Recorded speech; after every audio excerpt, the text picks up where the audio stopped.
शुरुआत एक थोड़ा हैरान कर देने वाले सच से करते हैं। जरा इस 31 लाख रुपए के फिगर पर गौर कीजिए। अगर आज किसी के पास रिटायरमेंट के लिए 1 करोड़ रुपए का फंड है और उस पैसे को कहीं भी इन्वेस्ट न किया जाए, तो 6% की महंगाई दर के हिसाब से ठीक 20 साल बाद उस 1 करोड़ रुपए की असली औकात यानी उसकी परचेजिंग पावर गिरकर सिर्फ 31 लाख रुपए के बराबर ही रह जाएगी। है ना शॉकिंग? अब इस एक्सप्लेनर के पहले हिस्से पर आते हैं, वेल्थ का खामोश चोर, और कैसे ये महंगाई हमारी मेहनत से की गई बचत को धीरे धीरे खा जाती है।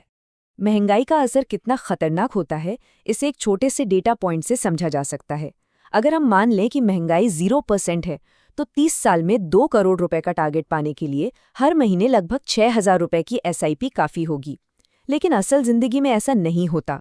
अगर हम लंबी अवधि के लिए 6% महंगाई दर को भी जोड़ लें, तो उसी स्टैंडर्ड ऑफ लिविंग को मेंटेन करने के लिए टारगेट अचानक बढ़कर 11.5 करोड़ रुपए हो जाता है।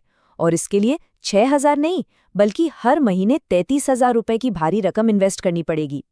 तो इस प्रॉब्लम का सल्यूशन क्या है? यहाँ एंट्री होती है हमारे दूसरे हिस्से की, कंपाउंडिंग की ताकत, जिसे स्नोबॉल इफेक्ट भी कहा जाता है। अब सबसे अहम सवाल यही आता है कि कंपाउंडिंग आखिर चीज़ क्या है? असल में ये किसी बर्फीले पहाड़ से नीचे लुढ़कते हुए एक स्नोबॉल की तरह काम करता है, जो शुरू में छोटा होता है, लेकिन जैसे जैसे आगे बढ़ता है अपने साथ और बर्फ लपेटकर विशाल होता जाता है। आसान भाषा में ये पैसे से पैसा बनाने की एक जादुई मशीन है, जहां सिर्फ मूलधन पर ही नहीं, बल्कि पहले से कमाए हुए रिटर्न पर भी लगातार रिटर्न मिलता रहता है। इसे बारीकी से समझने के लिए सिंपल इंटरेस्ट और कंपाउंड इंटरेस्ट के फर्क को देखना जरूरी है। देखिए, सिंपल इंटरेस्ट बिल्कुल लीनियर या सीधा चलता है, इसमें सिर्फ ओरिजिनल इन्वेस्टमेंट पर ही ब्याज मिलता है। लेकिन कंपाउंड इंटरेस्ट ये एक्सपोनेंशियल होता है।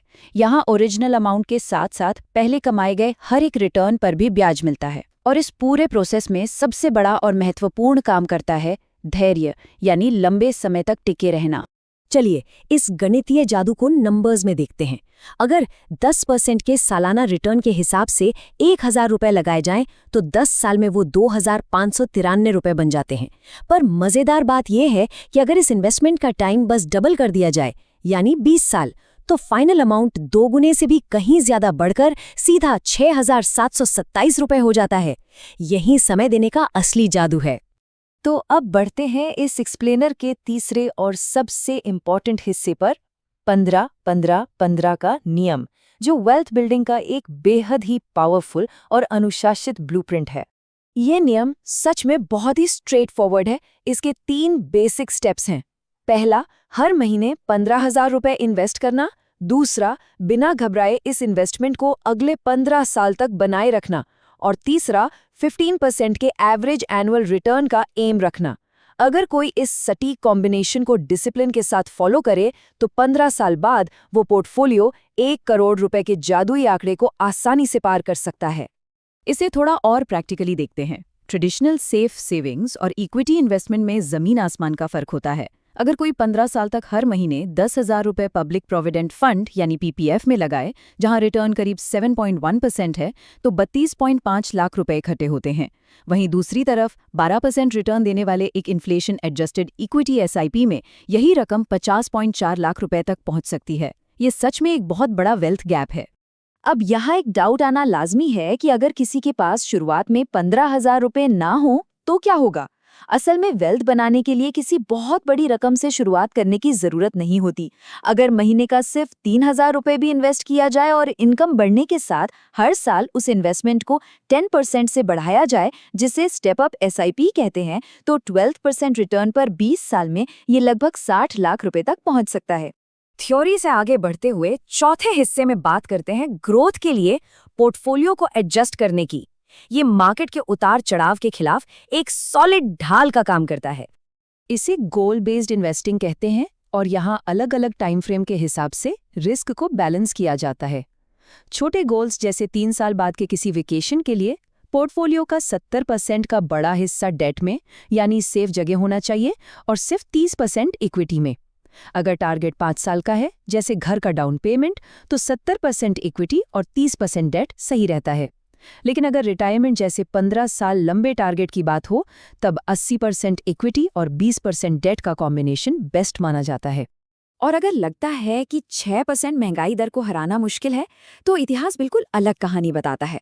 पिछले 10 सालों के ऐतिहासिक म्यूचुअल फंड रिटर्न्स को देखें तो लार्ज कैप फंड्स ने लगभग 13.50%, फ्लेक्सी कैप ने करीब 14.52% और लार्ज एंड मिड कैप ने लगभग 15.94% का शानदार रिटर्न दिया है। यानी सही एसेट सिलेक्शन के साथ महंगाई को पूरी तरह से बीट किया जा सकता है।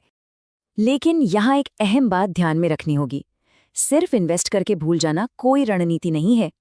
नियमित पोर्टफोलियो रीबैलेंसिंग बहुत ज़रूरी है। साल में कम से कम 1 या 2 बार अपने इन्वेस्टमेंट्स का रिव्यू करना मस्ट है, ताकि ये कंफर्म किया जा सके कि पोर्टफोलियो अपने ओरिजिनल रिस्क लेवल पर बना हुआ है या नहीं। यही पोर्टफोलियो को महंगाई से बचा कर रखता है। अब आते हैं वेल्थ मैनेजमेंट के आखिरी और 5वें फेज पर, अपनी परचेजिंग पावर यानी क्रय शक्ति को लंबी अवधि तक बनाए रखना। इतनी मेहनत से बनाई गई इस वेल्थ को सुरक्षित करने के लिए कुछ जबरदस्त रणनीतियां अपनाना जरूरी है। जैसे इनकम बढ़ने के साथ स्टेप अप एसआईपी का लगातार इस्तेमाल करना, नियमित पोर्टफोलियो रीबैलेंसिंग सुनिश्चित करना, कम लागत में मार्केट का फायदा उठाने के लिए इंडेक्स फंड्स चुनना और सबसे जरूरी एक फ्लेक्सिबल विड्रॉल रणनीति को लागू करना। ये सभी पॉइंट्स लंबे सफर के लिए बेहद क्रूशल हैं। इन्हीं रणनीतियों में से एक बहुत ही स्मार्ट टूल है सिस्टमैटिक विड्रॉल प्लान यानी SWP। आसान शब्दों में ये निवेशकों को रिटायरमेंट के दौरान अपने म्यूचुअल फंड से नियमित रूप से एक फिक्स्ड अमाउंट निकालने की आज़ादी देता है।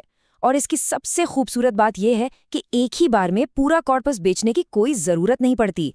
जो पैसा फंड में बचा रह जाता है वो मार्केट में इन्वेस्टेड रहता है और लगातार कंपाउंड होता रहता है। इस SWP की टैक्स एफिशिएंसी को समझना भी बहुत फायदेमंद है। जब एक इक्विटी म्यूचुअल फंड से पैसा निकाला जाता है तो उस रकम के 2 हिस्से होते हैं। पहला हिस्सा वो होता है जो इन्वेस्टेड कैपिटल वापस मिलती है, जिस पर 1 भी रुपए का टैक्स नहीं लगता।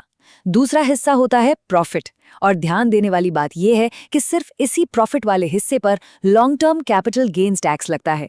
ये पूरा स्ट्रक्चर इसे एक बहुत ही टैक्स एफिशिएंट मेथड बनाता है। इस पूरे एक्सप्लेनर की फिलॉसफी को समझना हो तो एक बहुत ही फेमस कोट है, कंपाउंडिंग से सबसे ज्यादा फायदा उन निवेशकों को नहीं होता जो सबसे अच्छे फंड चुनते हैं, बल्कि उन्हें होता है जो सबसे लंबे समय तक निवेश में टिके रहते हैं। अनुशासन और लंबा नजरिया ही असल में फाइनेंशियल सिक्योरिटी की असली चाबी है। तो इस पूरी शानदार चर्चा के बाद एक प्रोवोक करने वाला सवाल यहाँ छोड़कर जाना जरूरी हो जाता है। क्या आने वाले समय में महंगाई एक अनियोजित पोर्टफोलियो को पीछे छोड़ देगी, या फिर एक स्मार्ट पोर्टफोलियो इन रणनीतियों के दम पर महंगाई को हमेशा के लिए मात देगा? सच तो ये है कि इसका जवाब पूरी तरह से हमारी तैयारी पर निर्भर करता है। इस एक्सप्लेनर में जुड़ने के लिए बहुत बहुत शुक्रिया।